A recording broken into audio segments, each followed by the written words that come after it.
Hi. 30,000 கோடி project வந்து தமிழ்நாட்டை விட்டு ஆந்திராவுக்கு போயிடுச்சுன்னு சொல்லி அந்த நியூஸ் நிறையா நம்ம பார்த்துருப்போம். நானுமே பார்த்தீங்கன்னா ஒருத்தங்க போட்டாங்கன்னு சொல்லி நானுமே வந்து உங்களுக்கு தெரியுமா அது உண்மையா, உங்களுக்கு எப்படின்னு தெரியும் இஷ்டம் சொல்கிறீங்களேன்ற மாதிரி நானும் ஒரு வீடியோ போட்டிருந்தேன். பட் எனக்கு அது நிறைய பேர் போடும்போது எனக்கு ஒரு கேள்வி வந்துச்சு, அது எப்படி வந்து இவ்வளோ சீக்கிரமாக அந்த ப்ராஜெக்ட் வந்து தமிழ்நாட்டை விட்டு ஆந்திராவுக்கு போகும்? அப்போ எப்படி முடியும்னா தாவேகா அரசு வந்து ஒரு மாதத்துக்குள்ளே ஒரு பெரிய ப்ராஜெக்ட் போகுதுன்னா அது உண்மையிலே தமிழ்நாடு லாஸ் தான்.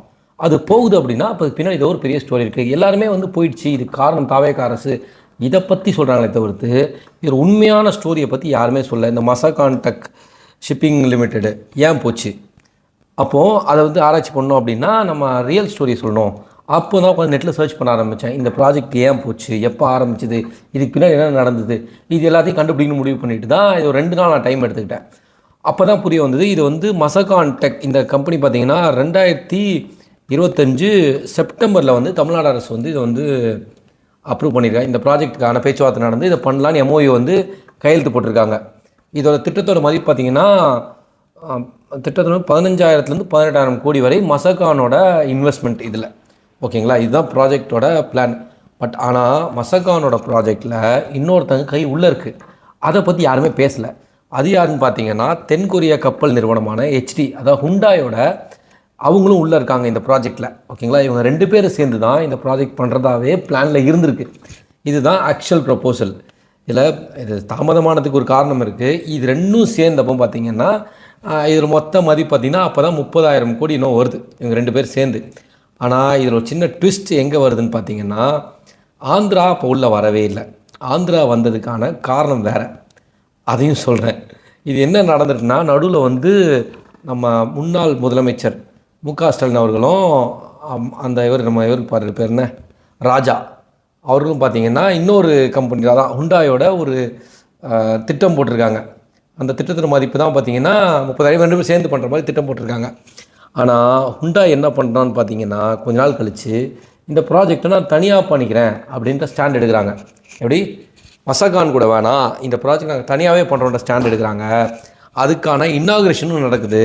அது நடந்தது வந்து பார்த்திங்கன்னா எக்ஸாக்டாக சொல்லணும்னா 25 டிசம்பர் 7ஆம் தேதி ஹுண்டாய் நிறுவனம் தமிழ்நாடு அரசோட ஒரு ஒப்பந்தம் கையெழுத்து போடுறாங்க. இது வந்து நம்ம மதுரையில் நடக்குது.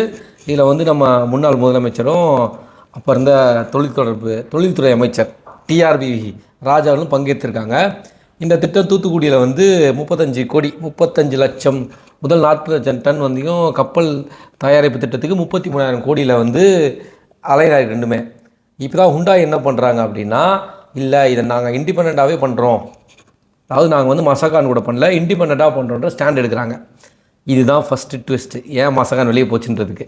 ஓகேங்களா, அது மட்டும் இல்லாமல் தென்னாப்பிரிக்காவில் இரும்பு நிறுவனம் பாஸ்கோ அந்த தனி இரும்பு ஆலையும் பேச்சுவார்த்தை நடக்குது. அதையும் அமைக்கிறதுக்கு பேச்சுவார்த்தை நடக்குது. அப்போ தமிழ்நாடு அரசுக்கு ஹுண்டாய் போதும்னு தோணியிருக்கு. ஓகேங்களா, ஏன்னா ஹுண்டாய் அவன் ஃபுல் இன்வெஸ்ட்மெண்ட்ஸ் உள்ளே கொண்டு வரான். கூடவே பார்த்திங்கன்னா பாஸ்கோ நிறுவனமும் உள்ளே வருது. அப்போ தான் பார்த்திங்கன்னா இந்த மசாகானுக்கு தனியாக இடம் இல்லை என்ற நிலை வந்தது. இப்போ மசாகானுக்கு எங்கே இடம் இருக்குது, இந்த மொத்த இடமே வந்து 2 பேர் சேர்ந்து வரதா அந்த இடத்த திடீர்னு ஹுண்டாய் மட்டும் தனியாக எடுத்துக்கிறாங்க. இப்போ மசாகானுக்கு எங்கே இடம் இருக்குது? ஆல்ரெடி பார்த்தீங்கன்னா செப்டம்பர்லேருந்து இந்த ப்ராஜெக்ட்டு வந்து தள்ளி போயிட்டே இருக்குது. அவங்க எப்படின்னு தாமதமும் நடந்துகிட்டு இருக்கு.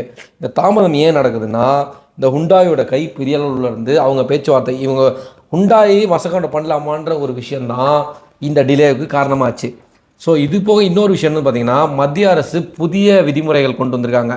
அதன்படி ஏலத்துலேயும் சில மாற்றங்கள் வந்திருக்குது. இதில் மசாகான் நேரடி திட்டம் கொண்டு வர முடியாமல் போயிடுச்சு. அதுவும் ஒரு கான்செப்ட். ஓகேங்களா, ஆனால் இதில் சுருக்கமாக சொல்லணும் அப்படின்னா, சுருக்கமாக புரிய வைக்கணும் அப்படின்னா, மசாகான் நிறுவனம் தூத்துக்குடியில் அவங்க செயல்படுற அந்த செப்டம்பர் 25ஆம் தேதி, இதில் சிம்பிளாக சொல்லலாம் மசாகான் வந்து 2025 தூத்துக்குடியில் வந்து பண்ணுறதா இருந்தாங்க செப்டம்பர். அது போனதுக்கு முக்கியமான காரணம் வந்து தாமதம். இன்னொன்று இந்த மாதிரி கன்ஃபியூஷன்ஸ்.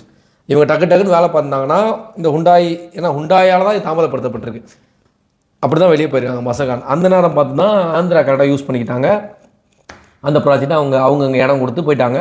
பட் ஆனால் அங்கே போயிருக்கிறது வந்து பார்த்திங்கன்னா 12,000 கோடி பட்ஜெட்டில் அவங்க அங்கே போயிட்டாங்க. இப்போது ஒரு விஷயம் நல்லா புரிஞ்சுக்கோங்க, டிசம்பர் 2025 சைன் ஆன தூத்துக்குடி ப்ராஜெக்ட்டு ஹுண்டாய் ப்ராஜெக்ட் இன்னும் தமிழ்நாட்டில் தான் இருக்குது. ஹுண்டாய் தான் அவங்க பண்ண போகிறாங்க. ஸோ ப்ராஜெக்ட்டு ரெண்டுமே வேறு வேறு. மசகானும் இவங்க ஒன்றா செய்கிற ப்ராஜெக்ட் தனியாக போயிட்டாங்க, இவங்க தனியாக பண்ணுறாங்க. ஸோ டோட்டலாக பார்த்தீங்கன்னா ப்ராஜெக்ட் வெளியே போகலை. தமிழ்நாட்டில் பண்ணக்கூடிய ப்ராஜெக்ட் பண்ண தான் போகிறாங்க. இவங்க எப்படின்னா அண்ணன் தம்பிக்கு சண்டை, ஓகேங்களா? தம்பி என்ன பண்ணுறான், தனி வீட்டுக்கு போகிறான். ஆனால் உடனே இவங்க அண்ணன் என்ன பண்ணுறான், அண்ணன் இங்கே தான் இருக்க போகிறான். தம்பி என்ன பண்ணால் தனி வீட்டுக்கு போய் தனியாக இடம் வாங்கி போகிறான். ஆனால் அவன் இன்னொரு இடத்துக்கு போயிட்டான். ஆனால் அண்ணன் இங்கே தானே இருக்கிறான். அப்போ அண்ணன் வீட்டு வேலை நடந்து தானே இருக்குது. இதுதான் கான்செப்ட். இதை தயவுசெய்து அரசியல் ரீதியாக மாற்றி இதை இன்னுமே நீங்கள் சிம்பிளிஃபையாக சொல்லணும் அப்படின்னா, இந்த ப்ராஜெக்ட் போயிடுச்சு அப்படின்னு சொல்லி முன்னாள் முதலமைச்சர் சொல்லலை, முன்னாள் தொழில் தொடர்பு அமைச்சர் அவர் சொல்லலை, எந்த கட்சியில் இந்த பெரிய ஆட்களும் சொல்லலை. அவங்க யாருமே இதை பற்றி பேசலை. பேசுகிறது யார்? திமுக சார்ந்த திமுக சப்போர்ட் இன்ஃப்ளூயன்சஸ் தான் பேசுகிறாங்க. அதுவும் யாருமே இந்த ஹுண்டாய் கம்பெனி பற்றி பேசலை. மசகான்றாங்க. மசகான் தனியாக போயிருக்கு. ஸோ ஒரு விஷயம் புரிஞ்சுக்கோங்க, 2 ப்ராஜெக்ட்டுமே வேறு ப்ராஜெக்ட். ஸோ தமிழ்நாடு ப்ராஜெக்ட் தமிழ்நாட்டில் தான் இருக்குது. தயவு செய்து வதந்திகளை பரப்பாதீர்கள். இன்னும் உங்களுக்கு சிம்பிளாக சொல்லப்போனால், இதுக்கு ப்ரூஃப் வேணுமா? எல்லா மீடியா ரிசோர்ஸுமே இருக்குது. ரொம்ப ஈஸியாக சொல்லணுமா, நீங்கள் நிறைய ஏஐ டூல்ஸ் இருக்குது, ChatGPT இருக்குது, Claude இருக்குது. நீங்கள் உங்களுக்கு தெரிஞ்ச மொழியில் அதில் போய் ஆடியோவில் போட்டு இந்த மாதிரி தமிழ்நாட்டில் இருக்க நிறுவனம் போயிருச்சா அப்படின்னு கேட்டிங்கன்னா, வித் மீடியா சோர்ஸோட அதுவே உங்களுக்கு எல்லா டேட்டாவையும் கொடுத்துரும். ஏன் இந்த மாதிரி இன்ஃப்ளூயன்ஸை சொல்கிறது நம்பி ஏமாறுறீங்க? தயவுசெய்து அரசாங்கம் எது வேணாலும் வரட்டும், எந்த அரசாங்கமே அது தாவே காட்டும், ஏடிஎம் காட்டியும் அவங்க என்ன தான் கெட்டது பண்ணியிருந்தாலுமே தமிழ்நாடுக்கு நல்லது பண்ணியிருக்காங்க. இந்த ப்ராஜெக்டை ஏன் முழுக்க நெகட்டிவ் ப்ராஜெக்ட் பண்ணிங்கன்னு தெரில.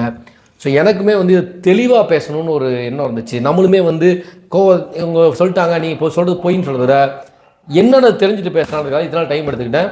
நன்றி என்னை பார்த்ததுக்கு. உங்களுக்கு இது மாதிரி இன்னும் இன்ஃபர்மேஷன்ஸ் வேணும், ப்ராப்பராக இன்ஃபர்மேஷனாக என்னோட சேனலை ஃபாலோ பண்ணிக்கோங்க, சப்ஸ்கிரைப் பண்ணுங்கள். என் பேர் மேக்ஸ்.